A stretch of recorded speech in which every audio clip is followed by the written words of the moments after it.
L'objectif opérationnel, respecter une charte graphique, fait partie d'un ensemble d'objectifs permettant de valider les compétences, imaginer, synthétiser et formaliser une procédure, un protocole, présenter à l'oral et à l'aide de supports numériques multimédia des solutions techniques au moment des revues de projet, qui elles-mêmes font partie d'un ensemble de compétences associées qui permettent de valider la compétence finale, imaginer des solutions en réponse aux besoins, matérialiser une idée en intégrant une dimension design, du thème design, innovation et créativité. Et la compétence, élaborer un document qui synthétise ses comparaisons et ses commentaires, qui fait partie d'un ensemble de compétences associées qui permettent de valider la compétence finale, comparer et commenter les évolutions des objets et systèmes, du thème, les objets techniques, les services et les changements induits dans la société.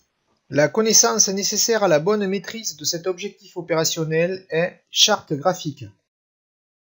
Tous les documents produits dans le cadre d'un projet doivent respecter des règles graphiques qui sont détaillées dans un guide, la charte graphique. Voyons tout d'abord la connaissance charte graphique. Document de travail qui contient l'ensemble des règles graphiques qui constituent l'identité visuelle d'une entreprise ou d'un projet. Ces règles doivent être appliquées sur tous les supports de communication, internes ou externes à l'entreprise ou au projet. Courrier, site internet, réseaux sociaux, mail, diaporamas, documents de travail, comme les procédures, les protocoles, etc. Carte de visite, documents et objets publicitaires, etc. L'application de la charte graphique apporte une cohérence graphique sur tous les supports de communication, ce qui permet d'être reconnu du premier coup d'œil et favorise le sentiment d'appartenance, l'unité dans un groupe.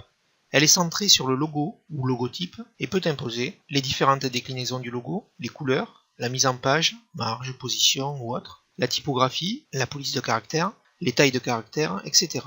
Respect d'une charte graphique autour d'un exemple, charte graphique des offices du tourisme de France. Page le logotype, je respecte une zone de protection autour du logo égale au quart de sa largeur et une largeur minimale du logo de 13 mm.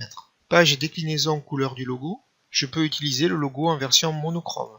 Page l'univers coloriel, j'utilise les couleurs principales et d'accompagnement à partir des codes RVB, HTML ou hexadécimal. Par exemple, le bleu, je dois utiliser les codes rouge 22%, vert 62%, bleu 157%, ou alors le code HTML dièse 163E9D. Remarque, si on ne connaît pas les codes couleurs, il est possible de les récupérer avec un logiciel de retouche d'image comme un photofiltre en utilisant l'outil Pipette. Page les typographies, je peux utiliser la police Netto OT Regular. Page les déclinaisons, le bloc adresse. Je respecte les marges, couleurs, police, dimensions pour l'écriture du bloc adresse sur les cartes de visite. Voyons maintenant ce qu'il faut savoir et savoir faire à l'évaluation pour obtenir un niveau de maîtrise très bonne maîtrise pour cet objectif opérationnel, respecter une charte graphique.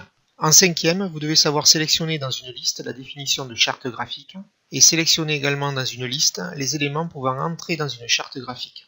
En quatrième, en plus de ce qu'il faut savoir et savoir faire pour le niveau cinquième, vous devez savoir définir charte graphique et extraire une information d'une charte graphique donnée, et sélectionner dans une liste les objectifs de la charte graphique. En troisième, en plus de ce qu'il faut savoir et savoir faire pour les niveaux 5e et 4e, vous devez savoir créer un document en respectant une charte graphique et donner les objectifs de la charte graphique.